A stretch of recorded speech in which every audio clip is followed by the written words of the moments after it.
Hi, everyone, and welcome to this week's edition of Hope Around the World. My name is Sharon Norton, and I'm one of the directors for Africa and Europe for Mission Network. And today we have Brian and Noelia Fox coming to us from Burgos, Spain.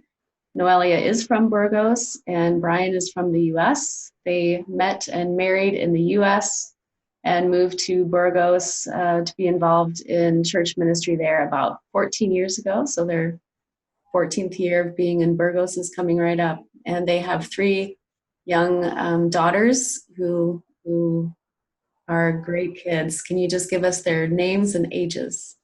Sure. Michaela, who's 13, Elisa, who is 11 years old, and then Nora, who recently turned 7. Okay, great. So you guys have faced a lot of changes during this COVID-19 pandemic, and just first, Noelia, you actually contracted the disease, you think? How was that for you? Well, it was right at first when, right at the beginning, it was March, I think, 12, 13. And that's when they said we have to stay at home. And a couple days later, I started with a sore throat. And just a few days after, I got really, really sick. It was very bad for like 3 weeks. Pretty much I didn't move from the couch. And so it was a difficult time. Everything was changing. We were stuck at home. School changed from going to school to staying at home with the 3 girls. And it was just a lot to go through in just a short time. Mm-hmm. And luckily you've since recovered and feeling more or less back to normal?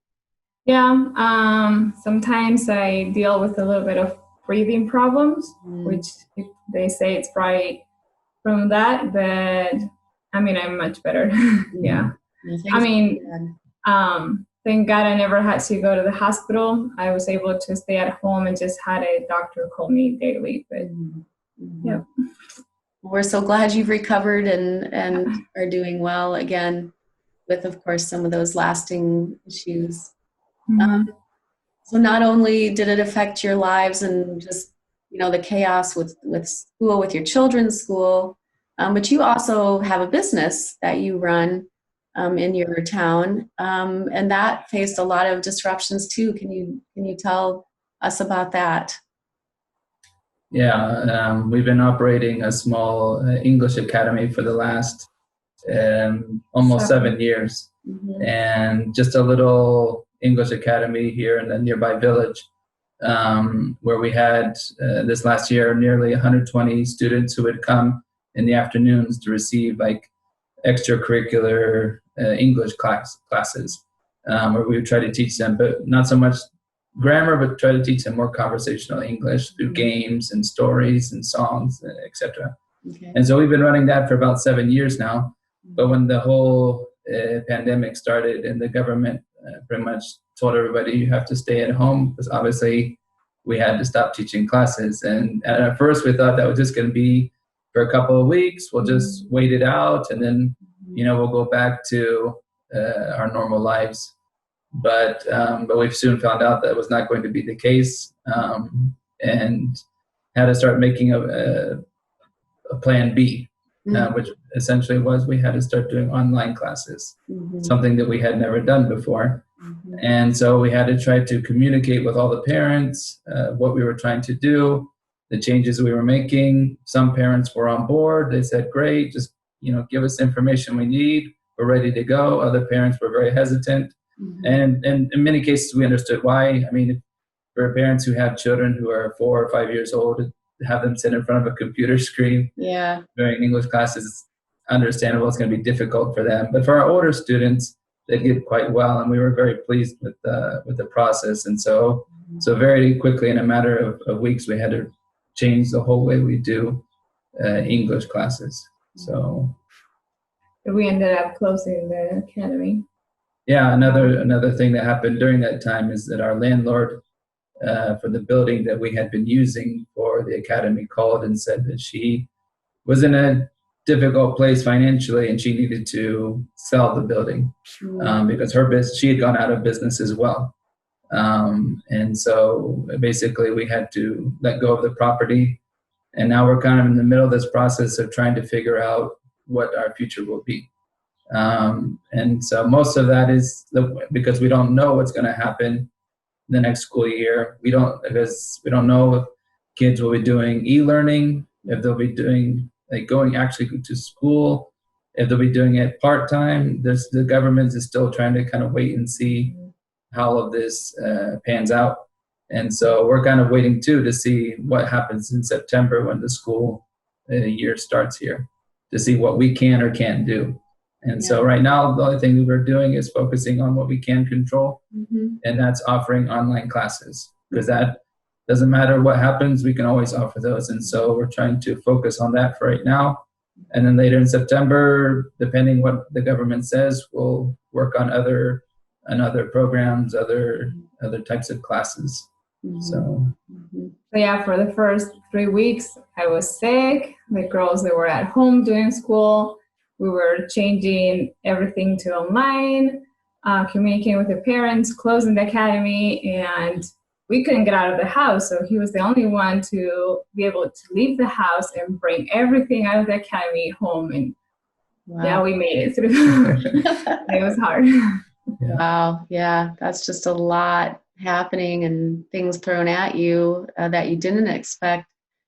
From other times in talking with you, you've talked some about some discernment that you've been doing even prior to the COVID crisis, about just wondering, what is this season supposed to be about? You're involved in a lot of ministries at the local Mennonite church there, in addition to the business. So yeah, can you talk a little bit about the discernment that was already happening pre-COVID and where you're at now, with how much space and time should the English Academy be taking, and are there other things that God might be calling you to?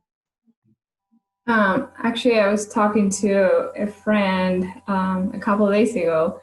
Last summer, I remember talking with her about the next season. And I remember feeling like God was saying, things are going to change. I don't know, things are going to change. And I remember talking with her and praying with her, and the two words that came to my heart was peace and vision. And I felt like I needed a new vision for our ministry, our time here. But throughout all that, I needed peace. And